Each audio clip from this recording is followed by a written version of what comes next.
It's so good to see everyone. Lovely to be with you this morning. As some of you know, I was on retreat last week. I did a week of personal retreat down in Seven Oaks. And if people have been to Seven Oaks, some of you have been there. I love it there. I had the place to myself most of the time with a small yoga group there for the weekend, but just a lovely place to practice. And there will be some IMCW retreats there, I think, in this coming year, assuming everything opens up as we hope it will. And I think I may start teaching down there sometime in the next year or two as well again. But anyway, it was good to take a pause, create a clearing in the dense forest of one's life. And, you know, if it's not something you've done, I really strongly recommend it, highly recommend, whether it's a personal retreat or a teacher-led retreat, to really do what we're doing here, you know, in these classes, but obviously for a longer period of time. And then you get to see the mind and what the mind does over long periods of time, and how much we can be elsewhere, AWOL from our experience. And so to be able to have the opportunity over a period of days to kind of watch the mind going off and getting caught up in things and come back again. Anyway, you know, many of you are familiar with that, and but definitely encourage you to do that if you haven't done it, the retreat. Hope everyone is doing well. Hope you're having a good weekend. Hope you have good things planned for the coming days. Thanksgiving. I wish everyone well for the Thanksgiving period, however you celebrate that. And we're going up to New York. Going to go up tomorrow morning, and I won't say beat the traffic, but maybe beat some of the traffic. And hope everyone has a good holiday period. And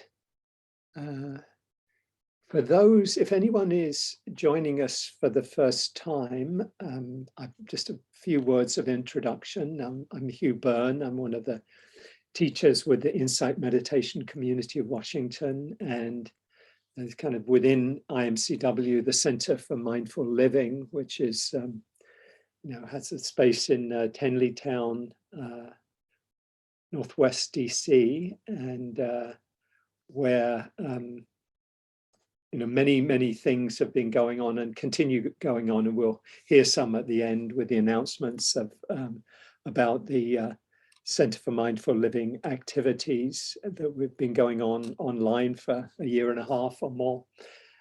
So this is offered by IMCW and by the Center for Mindful Living, and the talks, as Pat says, are recorded. And so if you want to check back with them, or if you miss anything, you can find them on the IMCW website.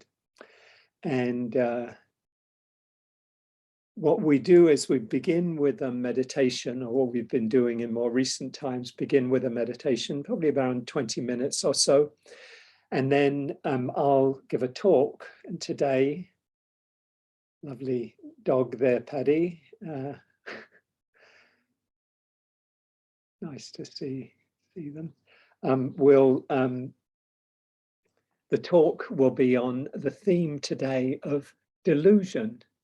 And when you think of what comes up for you when you think of delusion, it's not the most sexy thing, but it's a really important theme within the Buddha's teachings. You know, it really means not seeing clearly, and it's something I don't normally give a lot of talks on delusion, so it's I've been thinking more about it recently. We hear a lot about, the three poisons or the three defilements of greed, hatred, and delusion, or greed, aversion, and delusion. People talk a lot about greed and aversion, but less about delusion. And delusion is a really important one. So we'll talk about that today. And then we'll have Emily will lead us in some movement, and we'll have some sharing, depending on, you know, how long things have gone on. We'll have small groups, or we'll just meet in the full group. And so, again, welcome everyone. And Arash says, forgive me for interrupting. For how long will we meditate? Around 20 minutes, you know, just to go, not as absolute that time, but you just kind of get something in that region. Few words, if anyone is new to the practice.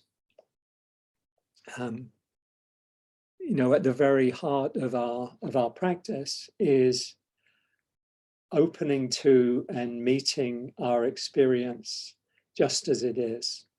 You know, we often go through our life with, we're wanting this and we're not wanting that, and we're preferring this and not liking that, and we're, you know, going according to, we're kind of moving ahead, you know, very much moved by our likes, our dislikes, our preferences, our desires, often by our craving, often by our what we don't like. I don't want that, I want to push that away.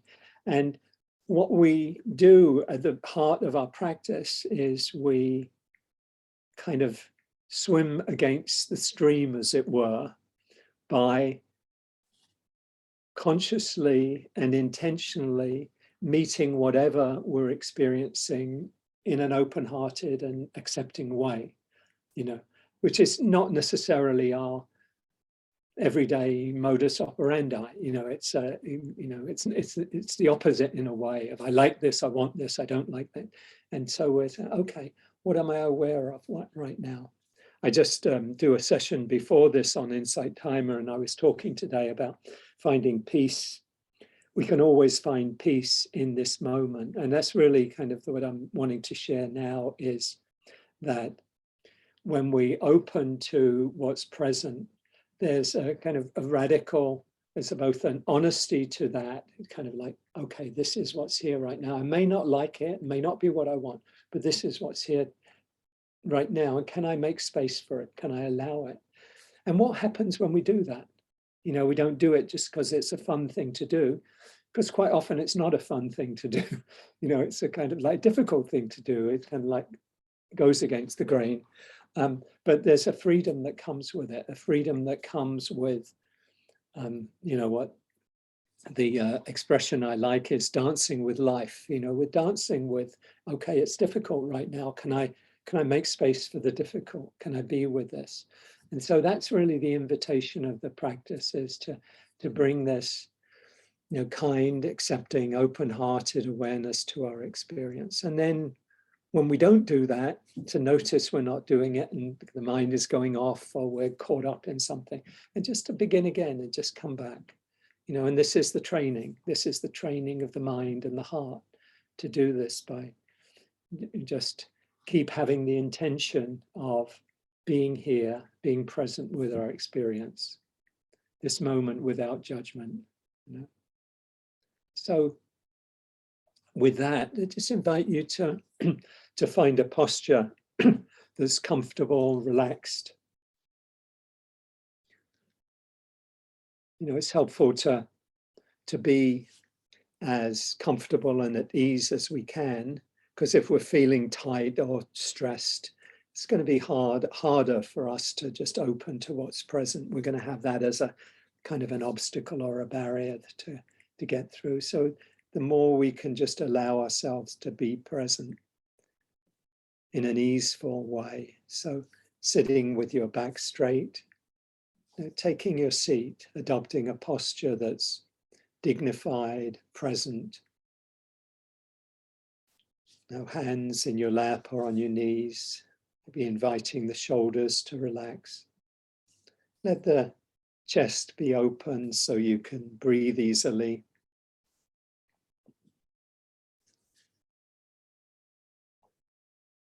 Close your eyes if you're comfortable doing that, or leave them open with a soft, unfocused gaze.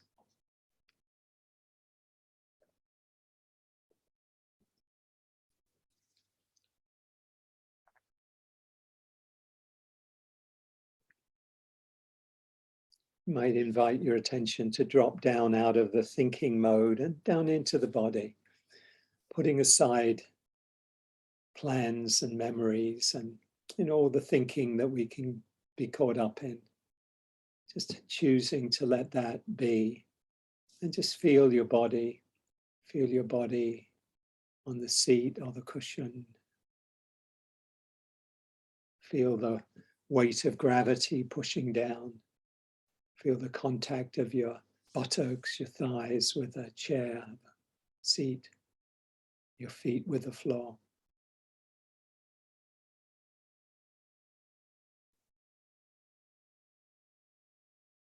Just letting yourself arrive and settle. And you can invite a few deeper, longer, deeper breaths just to help you settle a little bit more. Maybe inviting a nice deep in-breath, filling the chest and filling the lungs. And then releasing, relaxing, letting go on the out-breath. You might let the out-breath be a little longer than the in-breath. That tends to kind of shift us into the more relaxed mode. Breathing in, calming the body. And breathing out, calming the mind. Inviting a sense of calm, of ease, of being here.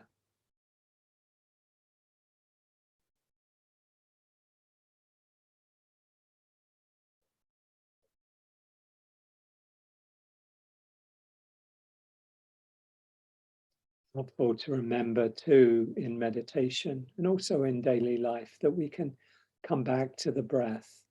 If we're caught up in something, or angry or tight or tense or stressed, just to consciously come back, take a few longer, deeper breaths and know that that's available as a resource to help us step out of activation, out of reactivity.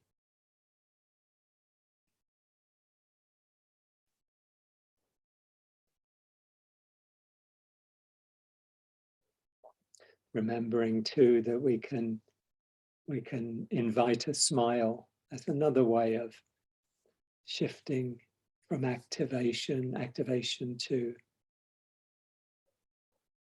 the more relaxed mode.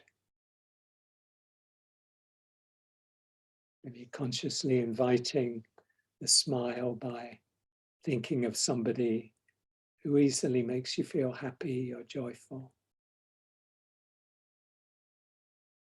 Or a loved one, or a child, or a baby, or a pet. Maybe letting their image come into your mind and heart. Just letting that help you relax and settle. Come into that. Maybe a feeling of warmth and connection.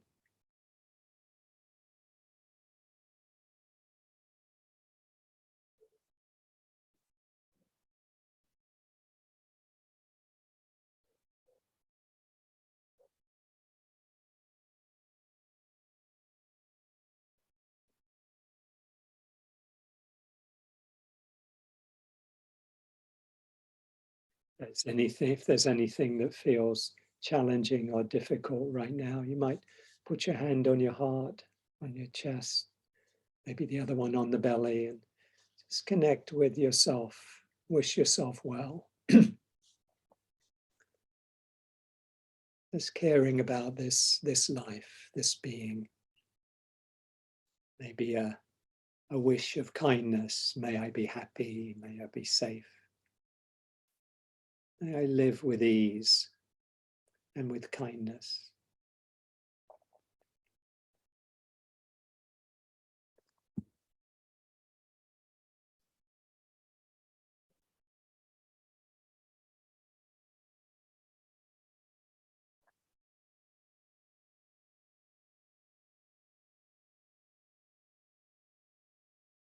Just letting the breath be natural, relaxed, letting the breath return to its natural rhythm. Letting yourself settle, arrive, and open to what's present right now, what's here for you.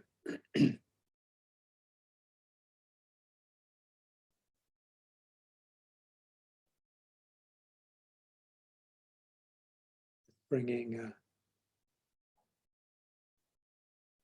awareness to what you're noticing in the body right now.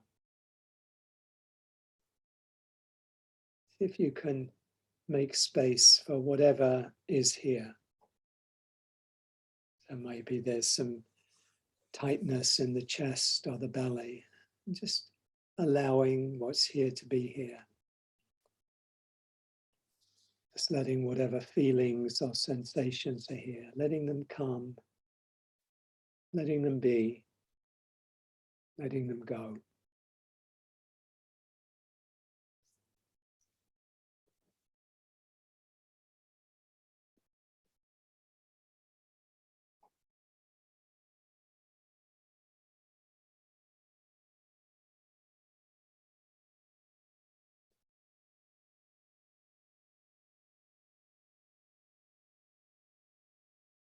You might just check in, scan your body, your mind, your heart, for what your own weather system is right now. What are you noticing? Oh, is there a strong emotion present? Feeling of sadness or annoyance about something, or a feeling of joy or peace, somewhere in between.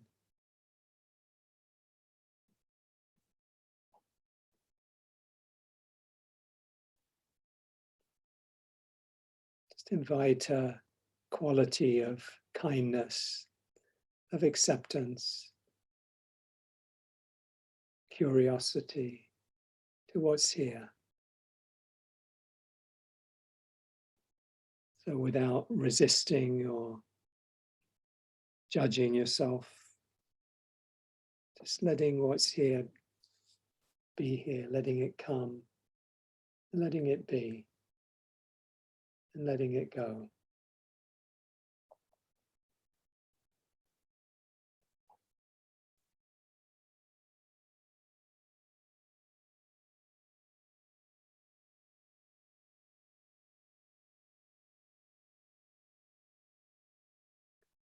Yeah, Martha Postlethwaite's poem, Clearing,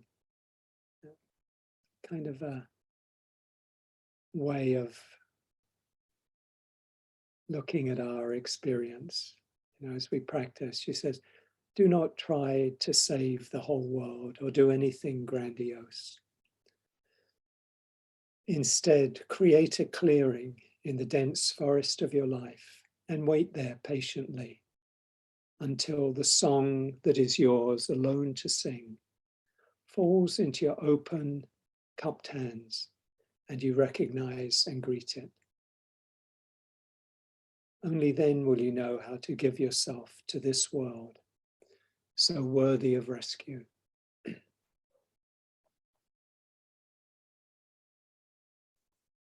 So see if that image may be a helpful one of just creating a space in the busyness, in the activity, in the dense forest of our life, and just waiting patiently.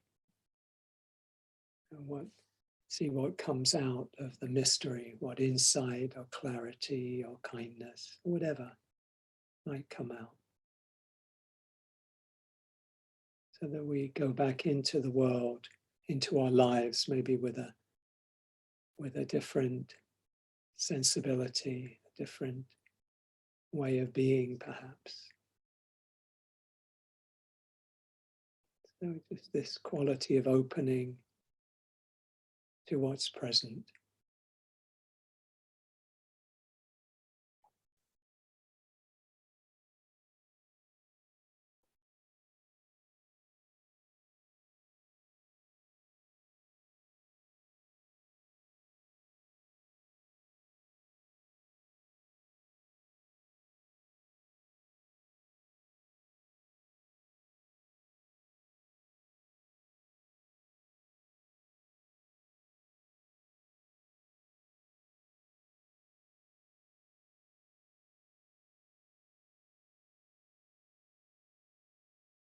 Be helpful to have a focus for attention to help us kind of stabilize the attention. If we don't have a focus, it's very easy for the mind to just kind of bounce around. It's sometimes called monkey mind, bouncing, fly, jumping from tree to tree, as it were.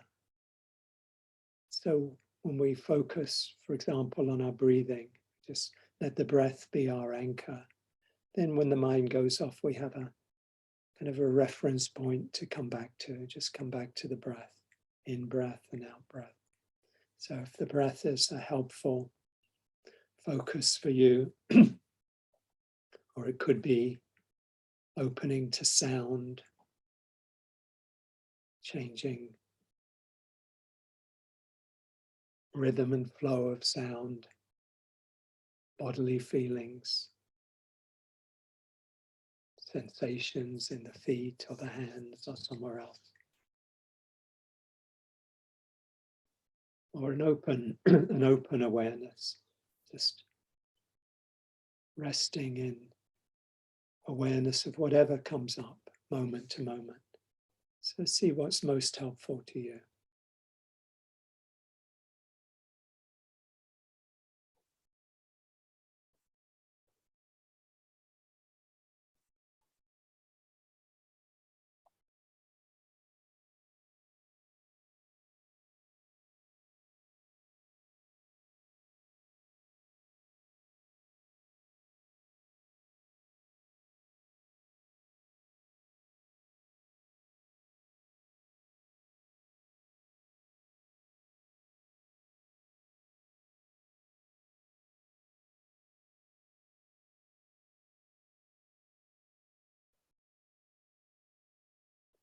And any time you notice the mind getting in a struggle with anything, you might be aware of that when the body tightens up, for example.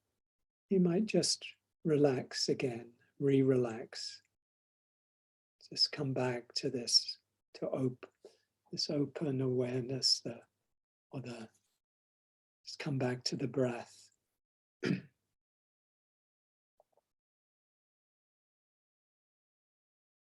Or if you find yourself lost in stories, worries or memories or daydreams, plans,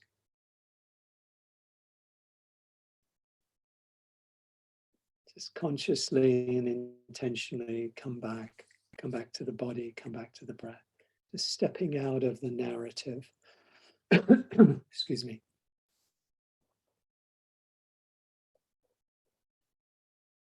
Stepping out of the mind's commentary on what's going on or what's happened. Just coming back to this moment.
Something comes up that really calls for your attention. You keep getting pulled back into a certain thought or emotion.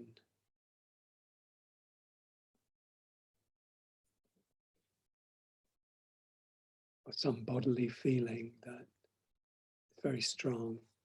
You can consciously shift from the breath or what you're focused on to that feeling or that emotion, sensation, whatever. Just allow yourself to fully feel what's present. Letting the sensations come and go. And if they're difficult, you might think of them as riding the waves of the difficult experiences. Maybe they're intense for a while. There's some squeezing or pinching or strong emotion, sadness comes. And then it ebbs, maybe gone for a while, maybe comes back again. Just having the intention of riding, it's like surfing the different waves of experience. Letting them come, letting them go.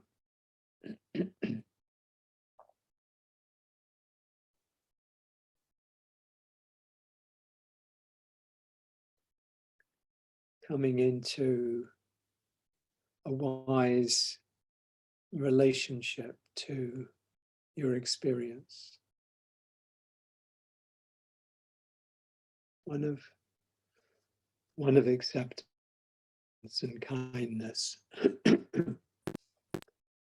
non-resistance, non-judgment.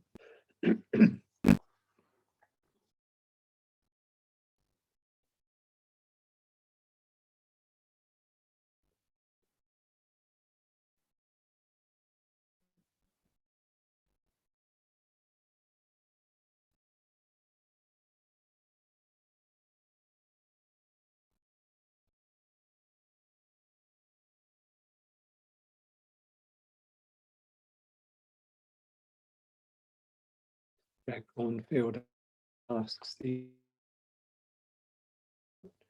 what would you have to hold in compassion to be at peace right now?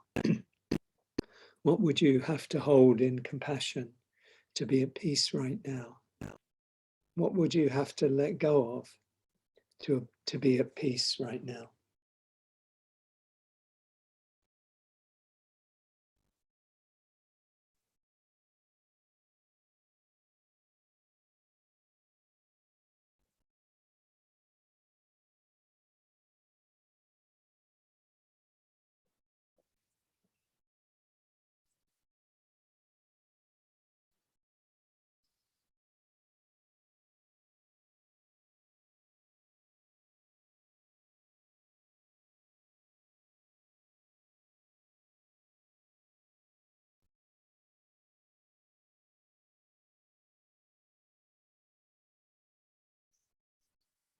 Just coming back, beginning again in any moment. When you notice the mind's been off, that moment of noticing that you're back, you're here, present again. Just to let the attention rest on the breath or whatever your anchor is, whatever your focus is.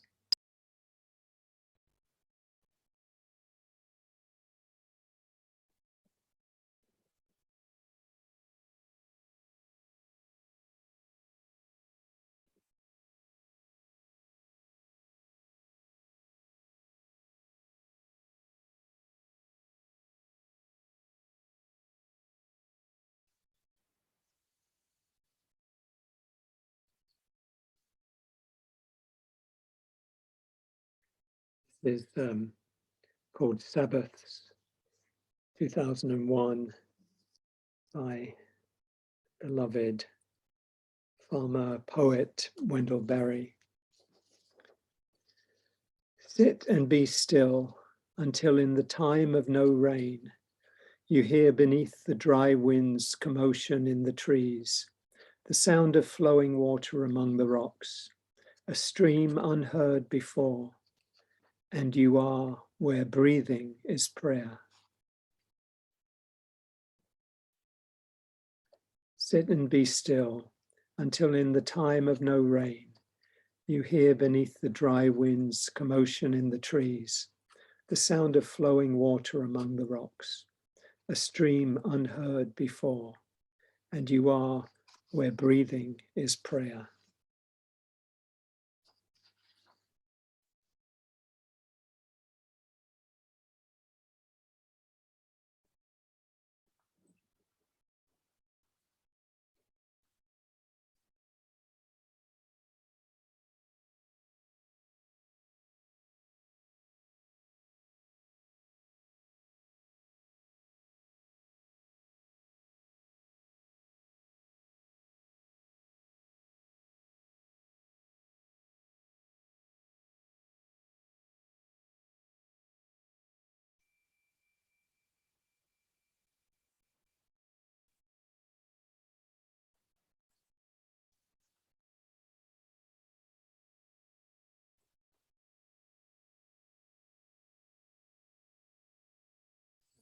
Take your time coming back into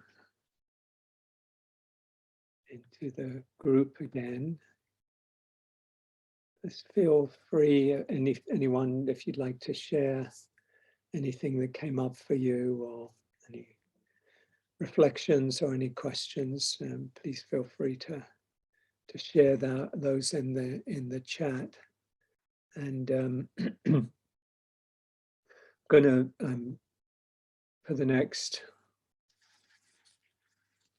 however many minutes, I want to talk about this theme today is theme of delusion, and kind of, I don't know, I'm interested in how the word lands for you. It's an interesting word because in English, it's we think of it as somebody who's kind of really off their rocker, right? You know, kind of, you know, they think they're Napoleon or Jesus or something, you know, are really deluded. Or I won't get into the politics of what people might be thinking of and believing right now that seem equally kind of out there.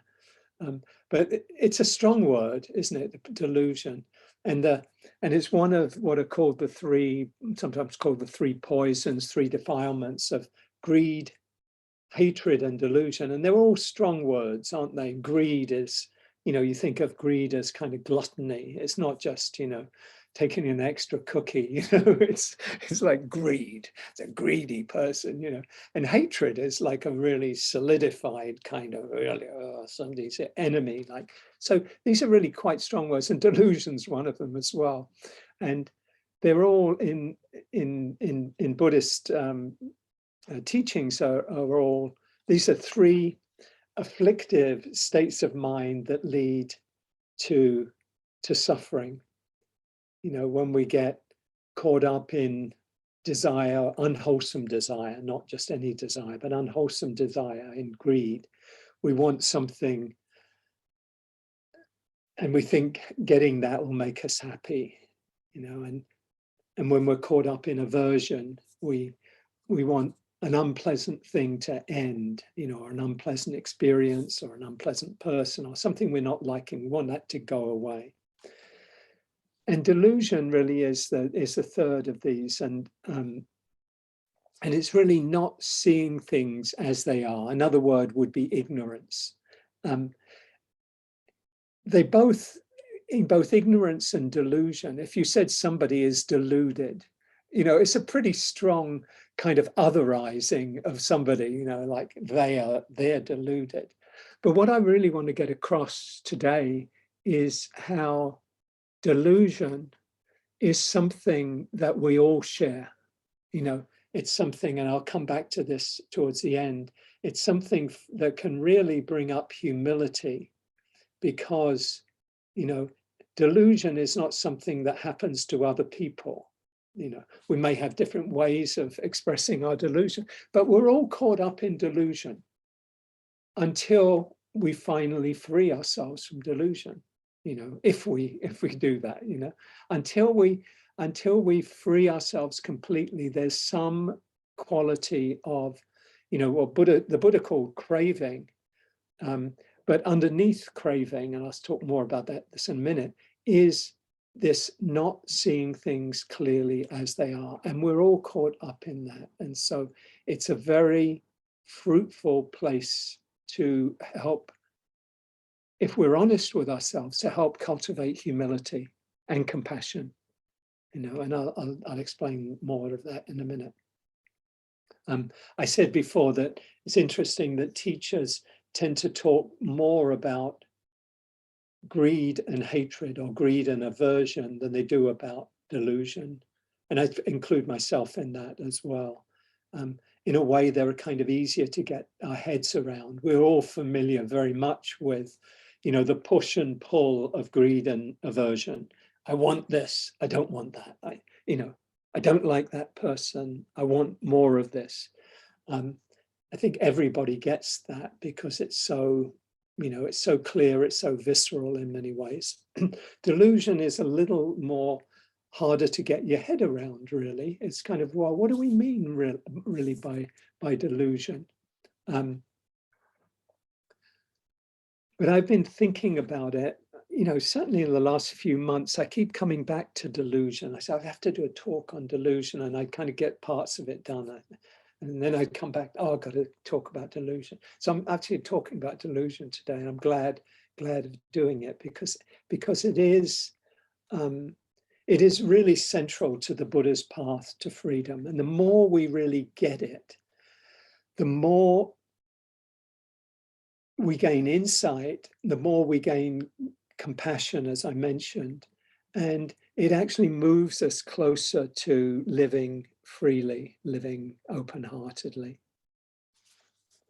So as a few words of introduction, we can see the goal of the Buddha's path as freedom from suffering. And the main obstacle to freedom is ignorance, is not seeing clearly. If we saw clearly, then we'd be free.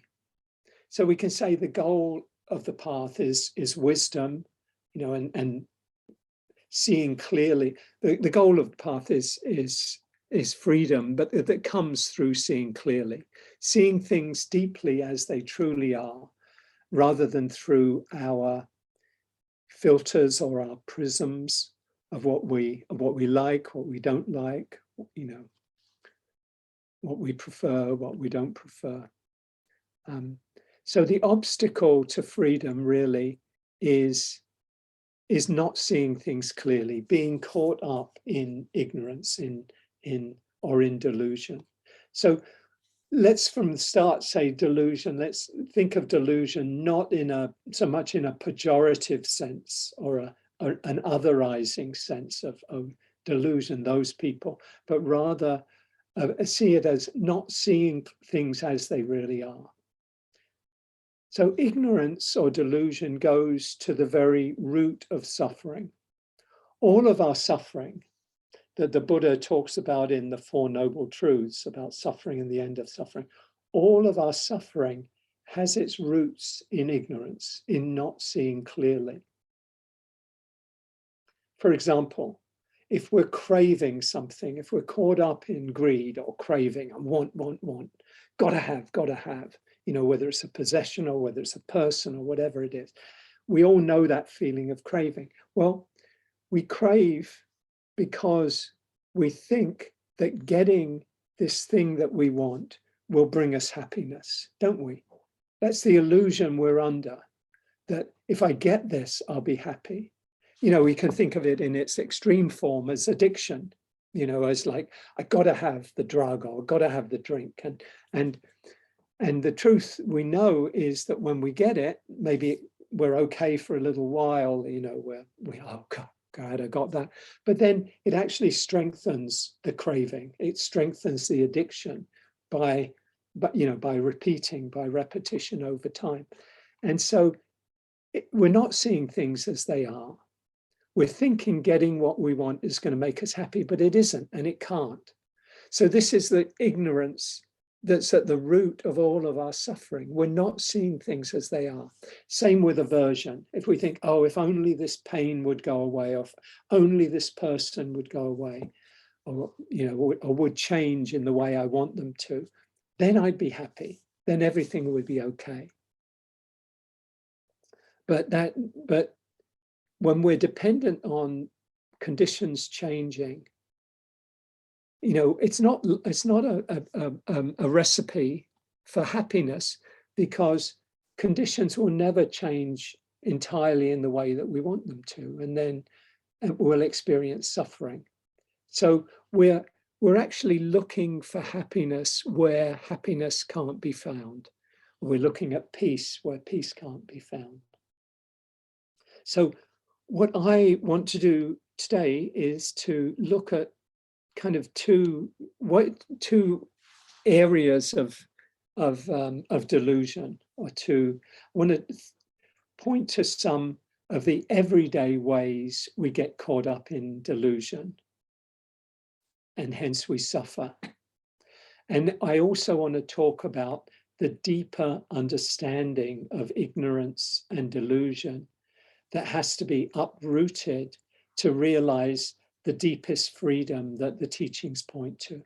So the first few examples are more the kind of everyday ways that we get caught up in delusion, how we get and how we suffer, and how and the final one, the kind of at the end, towards the end, we'll talk about the deeper ignorance that underlies all of our suffering. So I begin with the delusion of papanca. How many of you are familiar with this word papanca? Probably quite a few of you. But papanca, I'll put it in the chat. Papanca. There it is. The C is a ch, pronounced a ch in Pali. So papanca. And papanca means, in Pali, it is translated as proliferation, mental proliferation.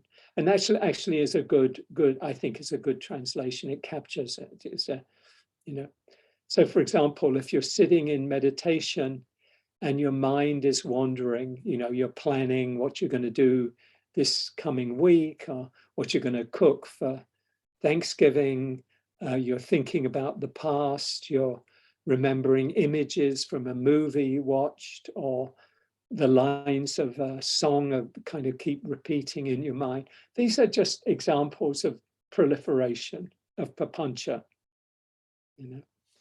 There's a classical example of papanca when people are on meditation retreat. Let's say you're on retreat and you see, this has happened to many people,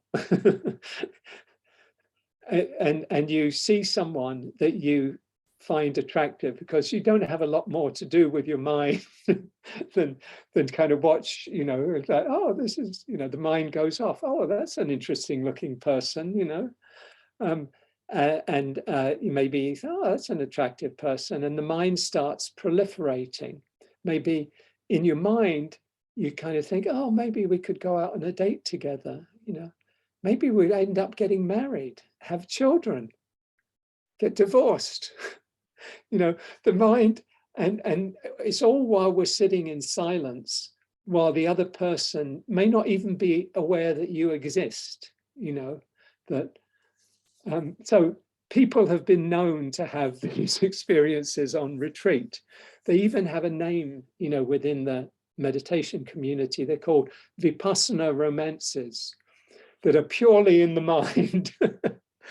They're purely mind creations. This is pure papanca. This is pure proliferation. And we all do it, not necessarily in that form, but we all do it in our own ways. The mind just kind of creates scenarios and futures. Stress and worry is a form of papanca, really. It's kind of proliferating, and it's not quite the classical papanca of just mind wandering everywhere, but it's ways where the mind is proliferating, or think of a situation where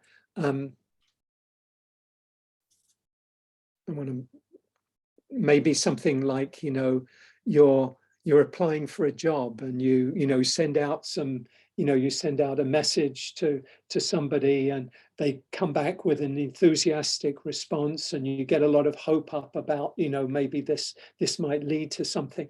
And then there's a period of silence.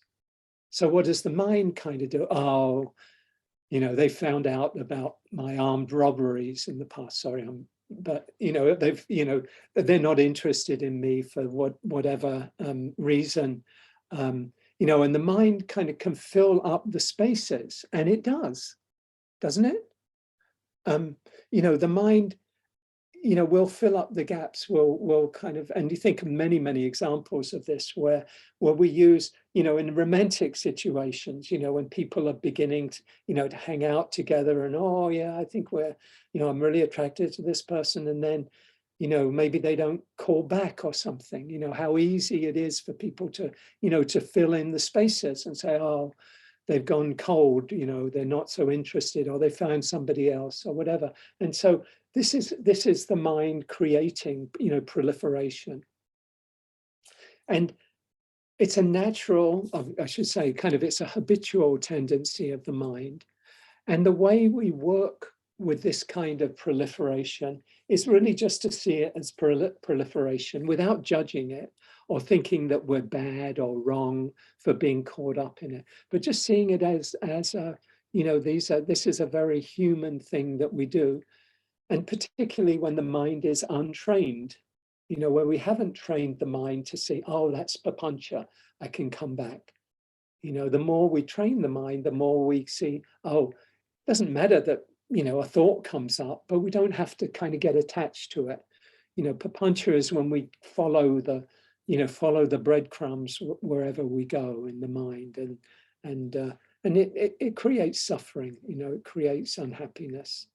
So we simply see the mind doing what the untrained mind does, and we bring back the wandering attention, bring the attention back. We replace the unskillful patterns of mind with wise responses. So it's the seeing that's really important, seeing the proliferation without judgment, as we do in the meditation, and acting on what we're seeing, choosing to come back, choosing not to follow the storyline in the mind. It's the seeing that frees us. It's the seeing and the acting on the seeing that frees us. So that's the first, very familiar, probably to many of us, example of kind of everyday delusion.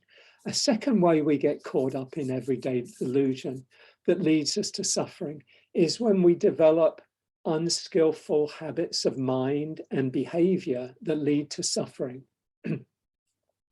Our unexamined habits can get us into trouble because of unconsciousness, because of lack of awareness, because of ignorance, because of delusion.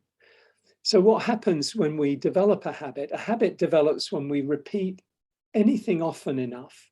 Could be an action, could be a thought process that we keep repeating. And then after a while, it becomes habitual. It moves actually from the intentional part of the brain, the parts of the brain associated with intentions and conscious behavior, to automatic, unconscious brain processes. And so what starts off being conscious and intentional, after a while, through repetition, actually becomes automatic and unconscious. Think of it, for example, when you put on a seatbelt getting in the car.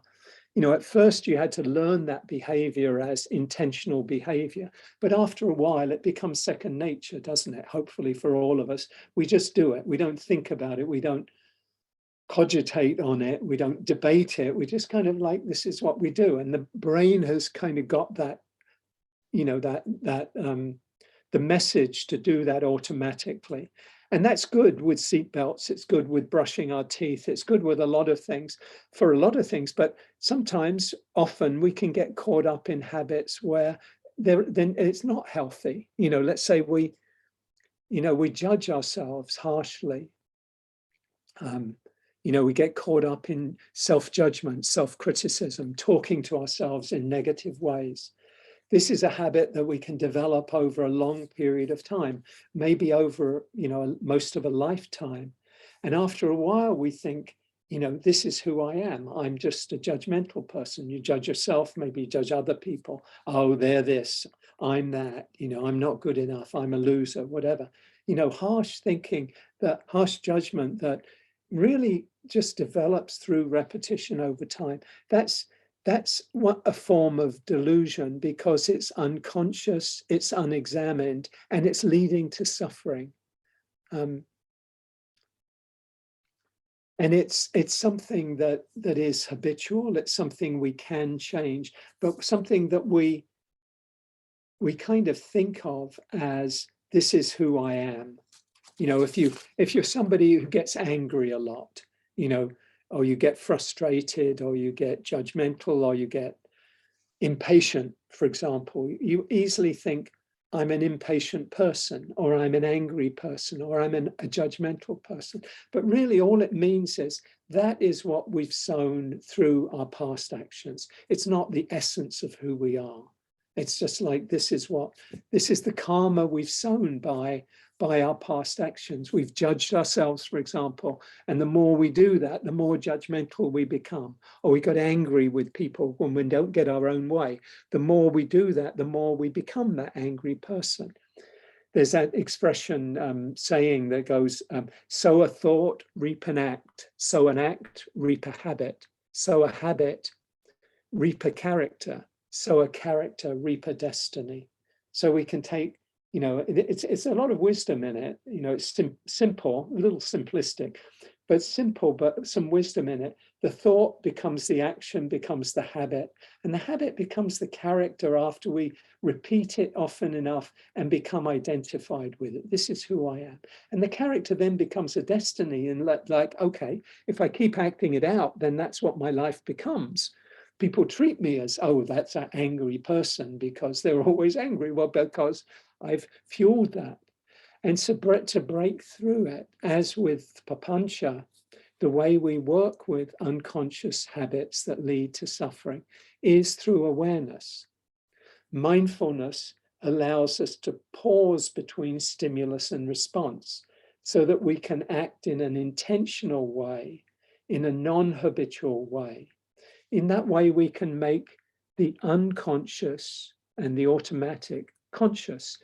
You know, I don't know who invented this or who developed the idea of it, but that just the idea of a circle with a line down the middle. And below the circle is the unconscious mind, and above the top half of the circle is the conscious mind. And if we want to change unconscious behaviors that aren't helpful to us, we have to bring them into consciousness. We have to bring them into awareness. You know, Viktor Frankl said, between stimulus and response, there's a space. In that space lies our ability to choose. And in our ability to choose lies our growth and our freedom. If we can find that space, we can bring it into consciousness, then we can change, we can move our lives and our choices in much more helpful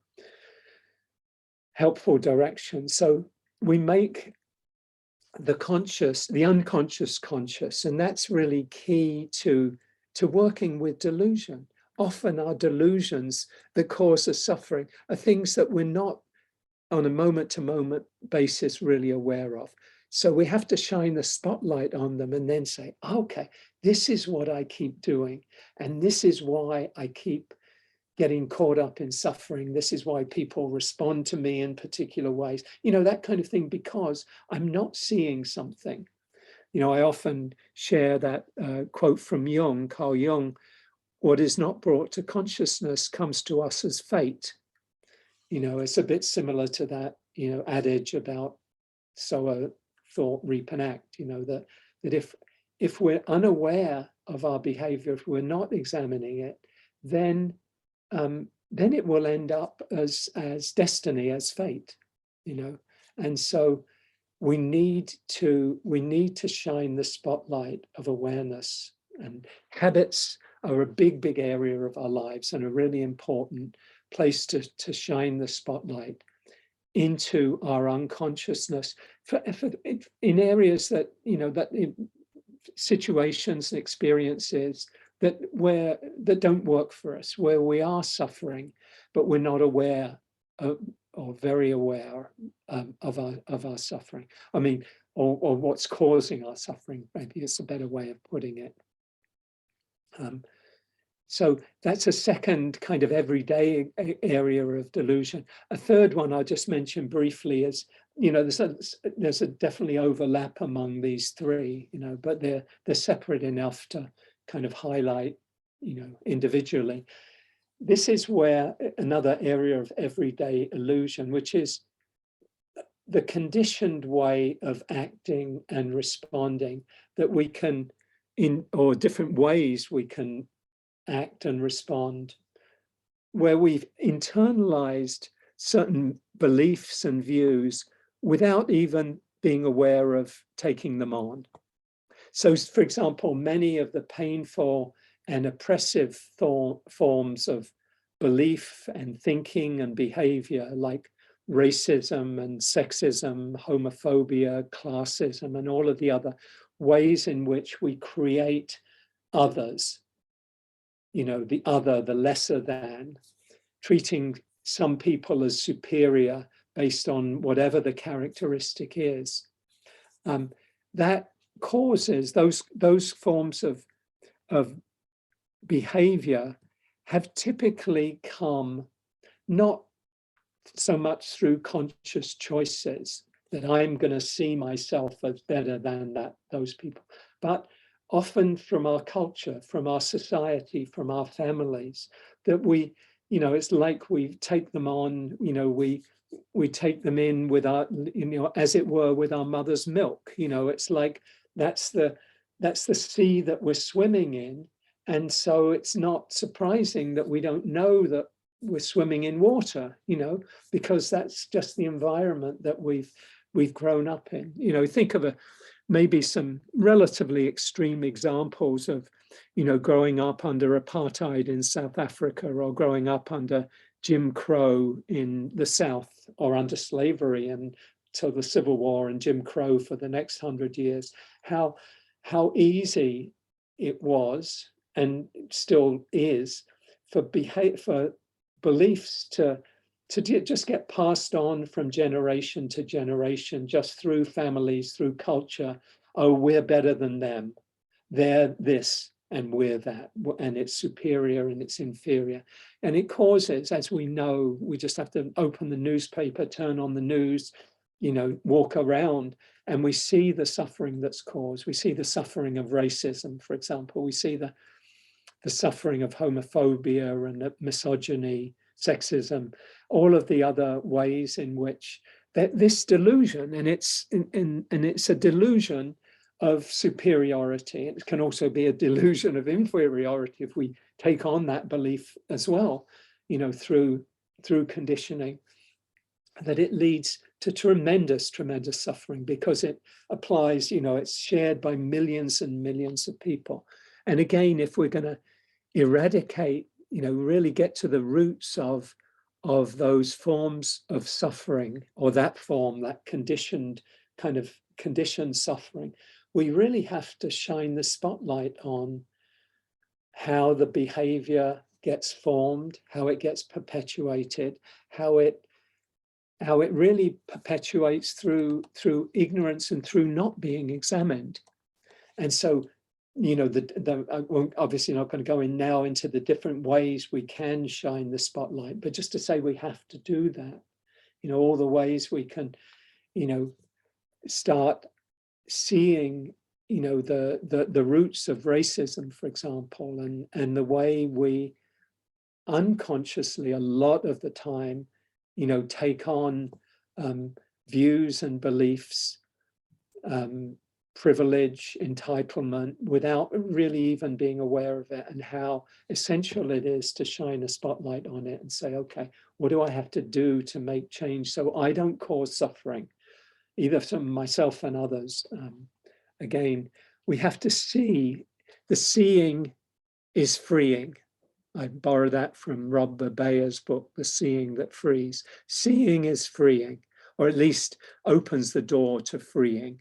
You know, sometimes in itself it can be freeing, but often we have to take the step to walk through the door to free ourselves. So these are some examples of the ways we get caught up in delusion, in not seeing things clearly. And so we suffer as a consequence. And I want to just finish off by touching on now the deeper form of delusion that's at the root of all of our suffering and how we can uproot it. In his central teaching on the Four Noble Truths, the Buddha taught that craving is the cause of suffering. You know, craving covers wanting what we don't have, wanting to get rid of what we don't like, not really understanding why, you know, why we're suffering is kind of more the delusion, the everyday delusion part of that. But while the Buddha says craving is the root of suffering, craving itself is rooted, or perhaps better said, it co-arises with ignorance. You know, we don't have the craving without the ignorance being there as well, without the not seeing things as they really are. You know, we think that getting what we want will make us happy, and we're making a mistake. It's delusion, because it's not going to make us happy, and yet we think it will. We're looking for happiness in what can't provide us with happiness.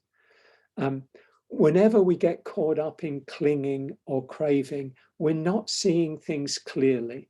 We're ignorant of what will provide lasting satisfaction and genuine freedom. We're not seeing what provides real freedom.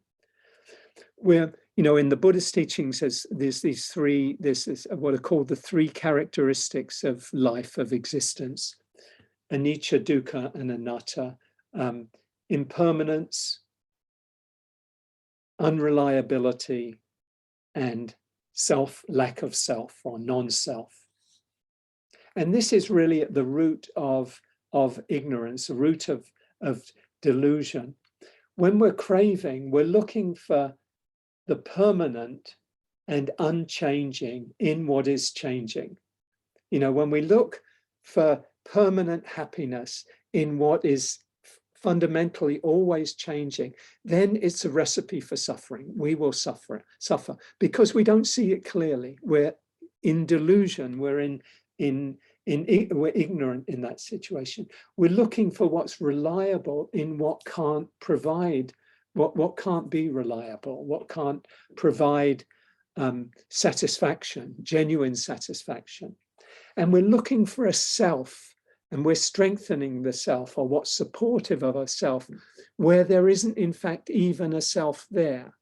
We're creating a false identification with the self that leads to suffering. Whenever we cling, and I've talked about this before, whenever we cling to anything, I've got to have this, we create a sense of self that wants this, self that has to be satisfied. With self comes separation from others, separation from the thing we want.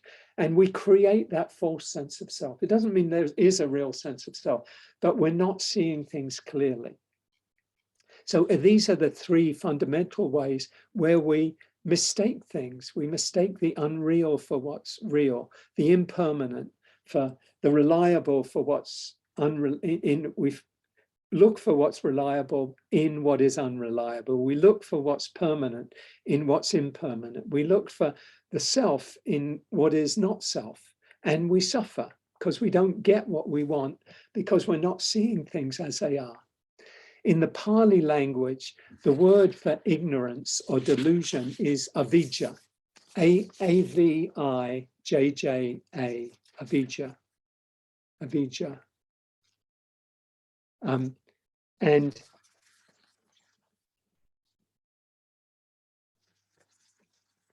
all of the Buddha's path is designed to overcome avidya, overcome ignorance, and see things clearly.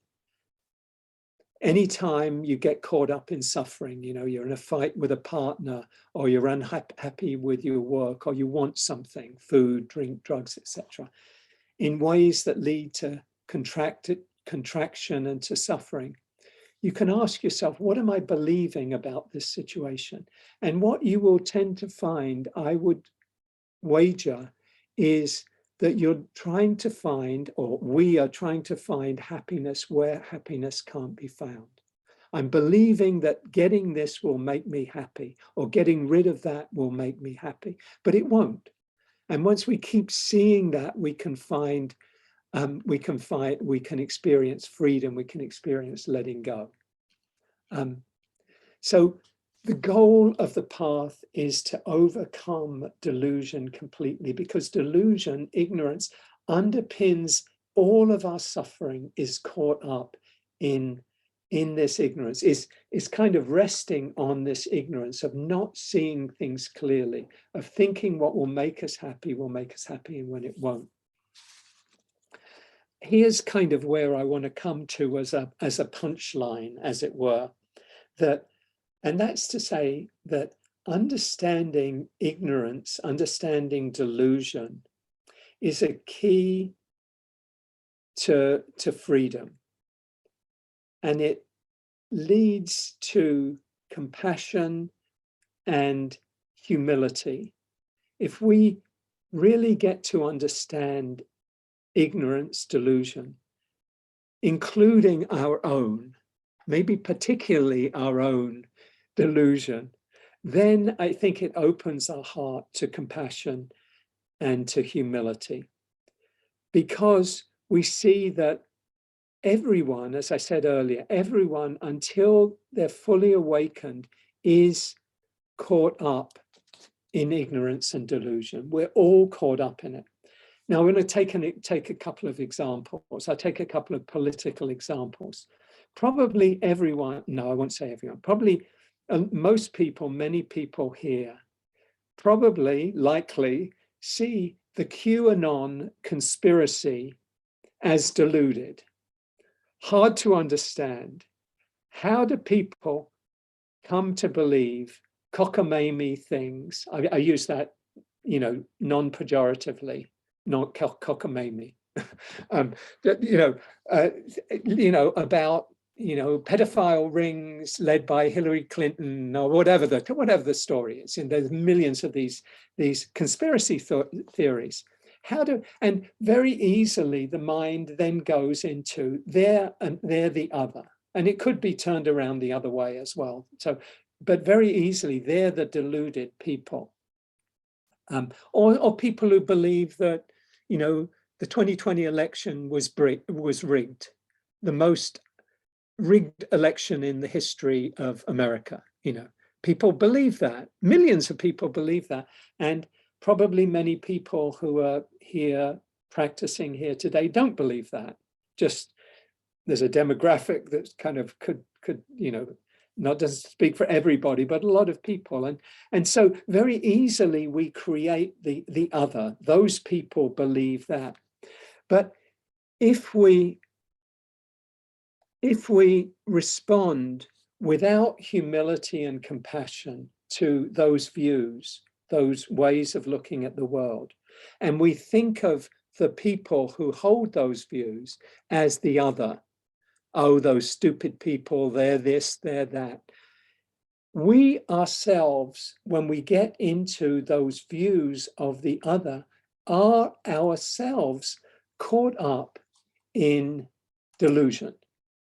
So we're seeing what we might define as lack of clear seeing, delusion, ignorance. But in creating separation from the other, we are ourselves caught up in delusion. This is really key, because I'm not saying everything is on the same level or on the same weight. I'm just saying on the level of delusion, both are delusion. And we don't have any good reason to put ourselves up here with our own particular form of delusion that is better than other people's delusion, because that's just another form of delusion itself. My delusion is better than your delusion. I'm less deluded than you are. But if I think in that way, that's just another form of delusion. So whenever we're caught up in this otherizing, we are caught up in what I was saying before, looking for happiness, well-being in all the wrong places and thinking that's going to make us happy, and it won't make us happy.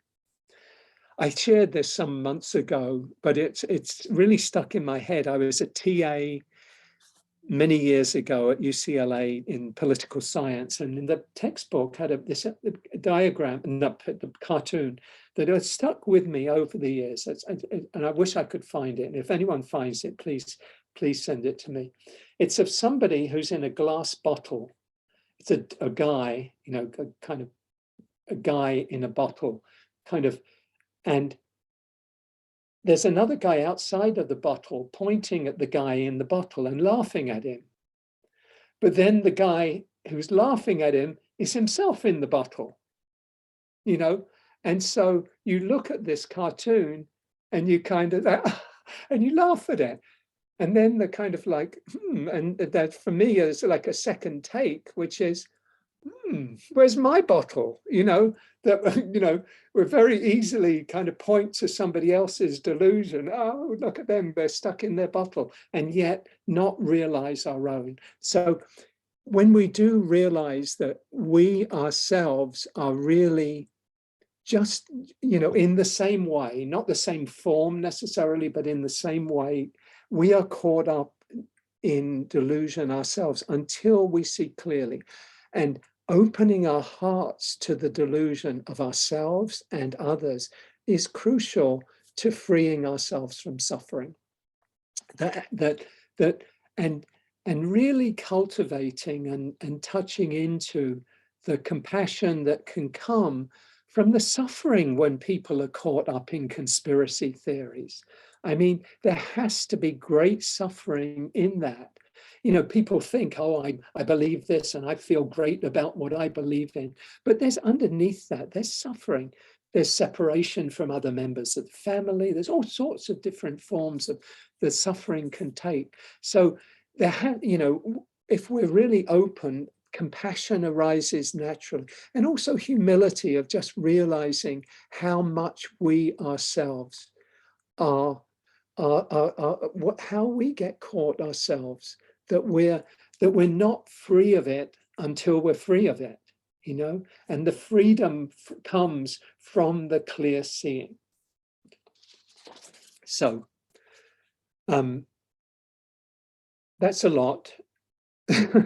So that's delusion. Those are some thoughts on delusion for today. I'd love if you have any thoughts or questions, please feel free to put them in the chat. And maybe that's what we'll do today. It's a little bit of a longer talk today. So I think we'll stay in the full group. Emily, if you're up for it, if you could lead us in some movement, and then we'll come back and have some sharing afterwards. Thank you for your attention and kindness. Thank you, Hugh. Wow, a lot to think about. Let's just open up our bodies and sway from side to side, feeling the energy of the air against our skin.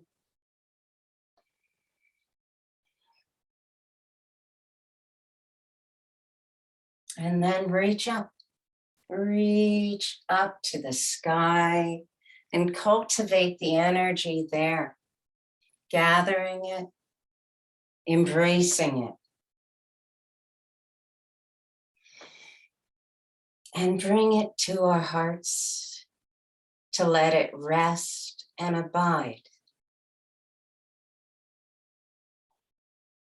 And then gather the energy of us all together, our community of seekers, and bring that to our hearts and let it abide here.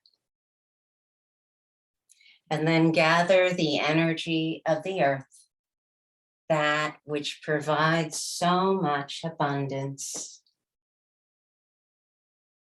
and bring it to rest in our hearts, to abide here. And then turning our palms out, reach up to grasp our left wrist in the right hand, And then lengthen along that left side and tilt, creating a concave C, the C.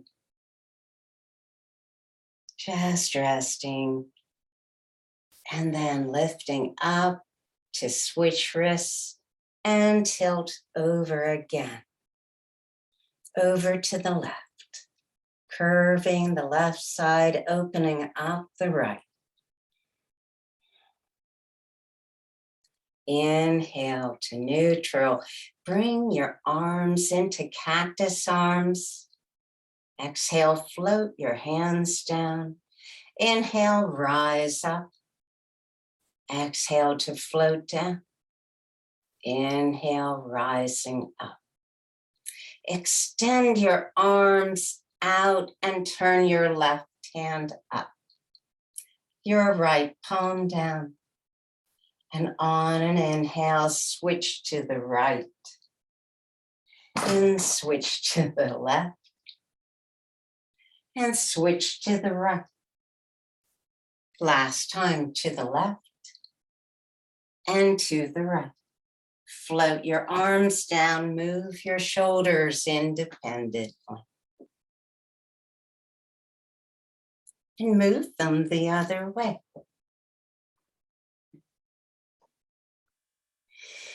And then come to center, taking your hands, place them at the back of the waist. And inhale, just lift your head, lifting your chest to the sky. Exhale, draw your hands down, lengthening your arms. And then release with an exhale. Inhale again, lifting your head, your chest up to the sky. Exhale, draw your arms, lengthening them, and release. Last time, lifting your head and chest. Exhale, lengthen your arms, engaging your shoulder blades, and release softly. Bring your hands above your knees and come into a flat back, just lengthening your spine. Your pelvis is your strength. And then drop down. Allow your arms to draw down, being pulled by gravity. And breathe. Inhaling, filling your rib cage. Exhaling, softening, and allowing your hands to reach down to wherever it's comfortable.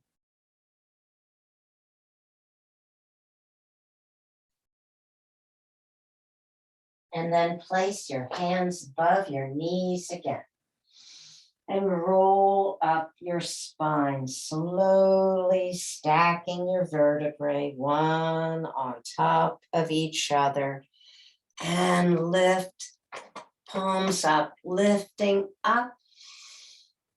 And coming down into prayer position to rest at the heart. And release to the sky. And to us all, and to the earth. Thank you.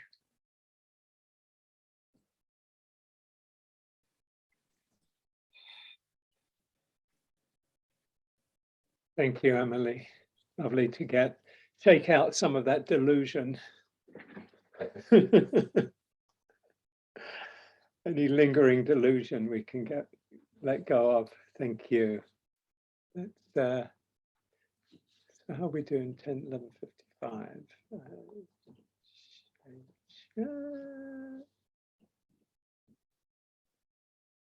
So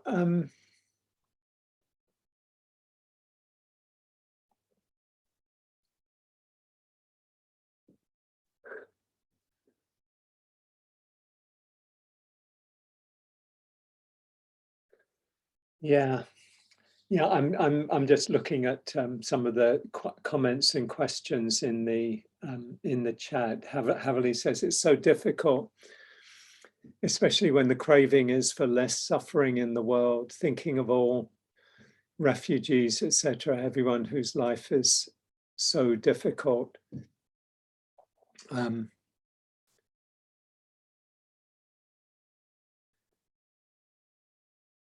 Yeah, that I think what comes from really seeing the power of delusion, and also the power of kind of shining the spotlight on delusion and kind of beginning to break through that and let go of the ways of seeing that lead us to suffering. I think where it takes us is to compassion, to loving kindness, to wise action in the world. So it's not as though it's just an internal process. The more we transform our hearts, the more we're able to open to the suffering of the world and really see, that, I often talk about it here, that those who are causing suffering are themselves suffering, and our task really is to, as I see it, is to train the mind and the heart to be open to everything and everyone. And that's not an easy process or an easy practice, because, there's so much conditioning, so much habit, so much practice of, going in the opposite direction, of shutting people down if we don't like them or we think them other than they are. But the more we open, the more we allow this practice of opening to our experience and seeing clearly, seeing, what is the cause of suffering, and what am I believing that's underlying my unskillful thinking, unskillful ways of acting. What's underlying that? What am I believing? And I think we'll always find that we're believing something that's not true. We're believing that getting this or getting rid of this will provide happiness, and it won't. And then when we see that, oh, this doesn't lead to happiness and well-being, I think what opens is compassion and caring for ourselves and for the world. And it's a path of practice, a path of training that takes time, it takes effort, it takes energy. So I wonder, does anyone like to ask a question, speak out loud? 99.9% of people are on autopilot until a crisis happens in the airplane. The way the pilot relaxes correlated to training and meditation. This is the core, of meditation. If we can cultivate the ways of responding that are skillful and helpful and make those really the default, as you're saying, the pilot, being so trained to deal with crises or emergencies that come up. It doesn't come up for the first time. What do I do with this? It's kind of like they've thought it through, they've worked it through, they've internalized it in their body and their being. And they're not surprised, and then they can react from a broader space. And it's a good analogy, I think, of what we're doing in meditation. I think we want more and more to make habitual those ways of being that are beneficial. Can we make gratitude habitual? Can we make generosity habitual? Because we've done it so much. If we've practiced giving, at first it's hard to give. It's, oh, I lose something here. But we practice giving, and then we train ourselves. We let go. It's, oh, that was okay. It actually felt good, and we do it. And generosity and gratitude can become our default way, can become our habitual way of being, because we've consciously practiced doing that and trained in doing that. And to do the opposite with the things that don't help us, make them harder to do. You know, if you spend too much time on your phone, you know, just looking at the internet or reading one thing and bouncing off to another, you know, just doing a simple thing like putting your phone in another room. So you have to get over an obstacle, as it were, to do that. You make that habit that you want to let go of, you make that harder to do, and you make the good ones easier to do. So Hisham, did you want to add anything? Thank you so much. This is very, very thoughtful, as always. Thank you. I really appreciate it. But I was just thinking about this concept of double loop learning.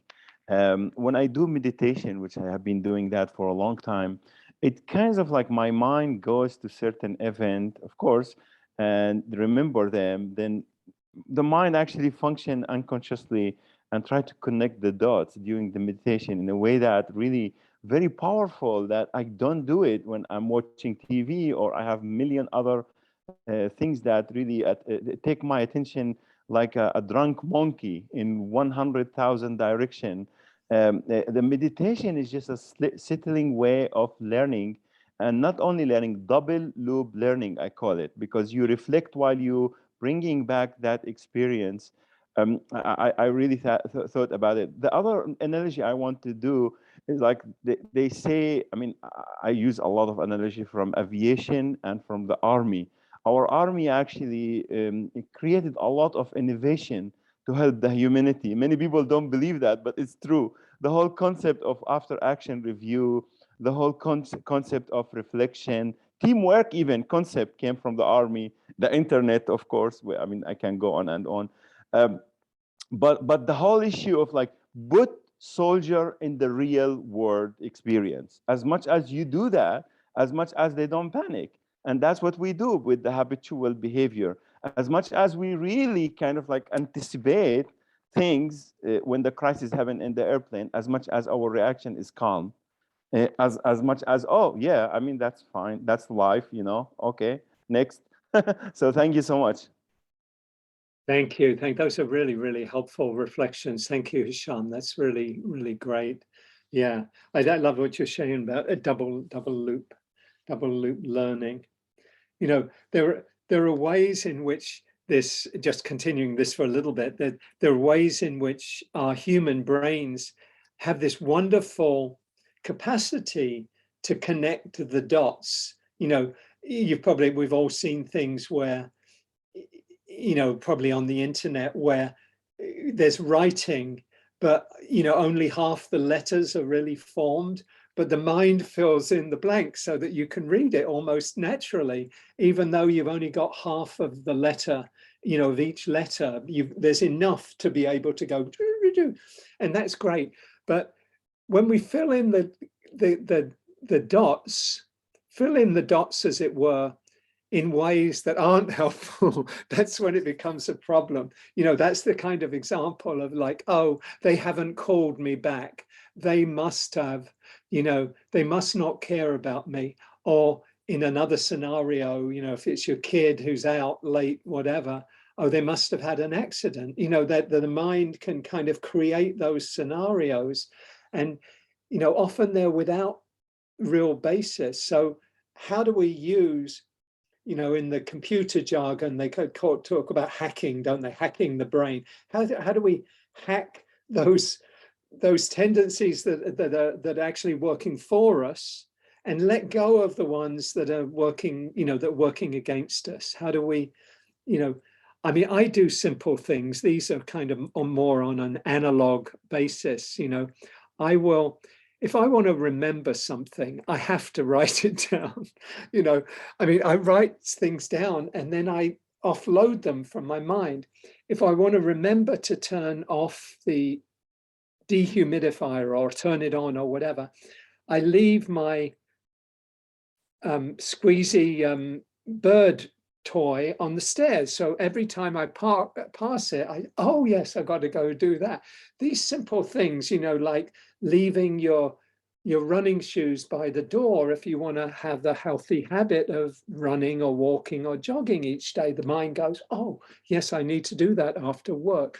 These simple things, but they're so incredibly effective just to kind of hack our brains in ways that help us. And, you know, the converse thing I was saying, leaving the phone in a distant place, or, you know, anything we make, provide an obstacle to.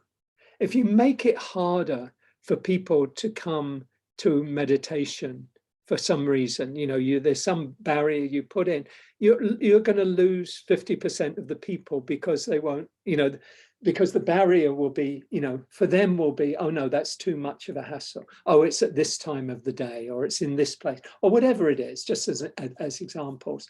So the more, you know, in terms of meditation, the more we make it easy for ourselves, you know, we make it easy to have people participate, then it becomes more accessible to all. But then that, I'm just going off in on a tangent with that one. But so thank you, Hisham. And anyone else like to, any hands up here? Not seeing any. How's everyone doing? We actually probably only have time for one anyway, but please feel free to share any thoughts you have about today, about the talk, about the meditation, about anything. And what we'll do is we'll have a very short meditation to finish. We'll have some announcements, and then we'll finish up from there. So let's just have a couple of quiet minutes to check in. Close your eyes if that's comfortable. Just check in with yourself right now. Notice where you are, how you're feeling right now. You know, an hour and whatever quarter after we started, hour and a half. Yeah, so after we started, just notice what's present.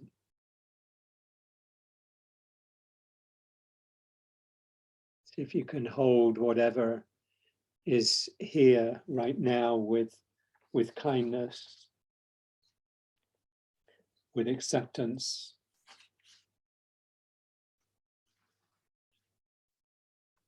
Maybe taking a moment to appreciate your effort in taking this time, creating the clearing in your life, to be here, to join together in Sangha, in community.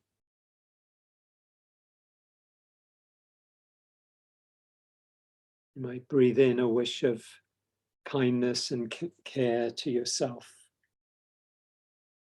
It could be, may I be happy, may I be safe. May I live with ease and with kindness. And then feeling ourselves here connected with each other, all in our separate spaces and places. You might breathe out a wish of kindness and care to everyone here, and some who've had to leave us. Wishing everyone well. May you be happy. May you be safe. May you be held in loving kindness, filled with loving kindness.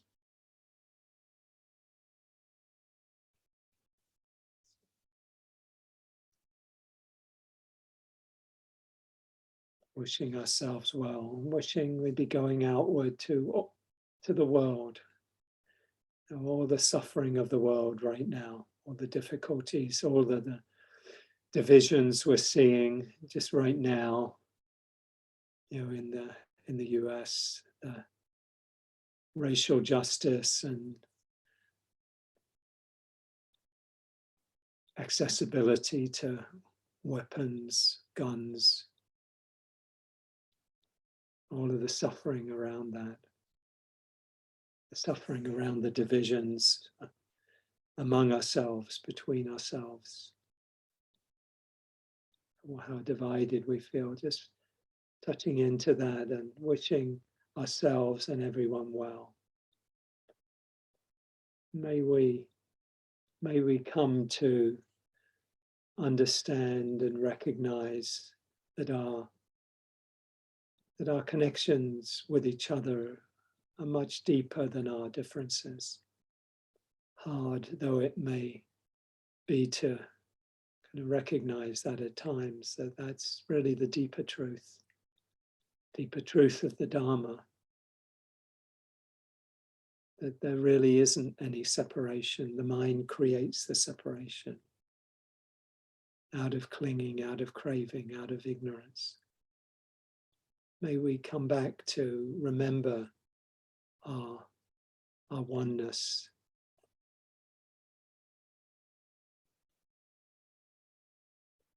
That we all want to be happy and safe, free from harm. May all beings be happy and safe, free from suffering. And may our practice today be of support, be of benefit to all beings everywhere. This is from Layman Pang, When the Mind is at Peace. When the mind is at peace, the world too is at peace. Nothing real, nothing absent, not holding on to reality, not getting stuck in the void. You are neither holy nor wise, just an ordinary fellow who has completed his work. Just an ordinary person who's completed their work.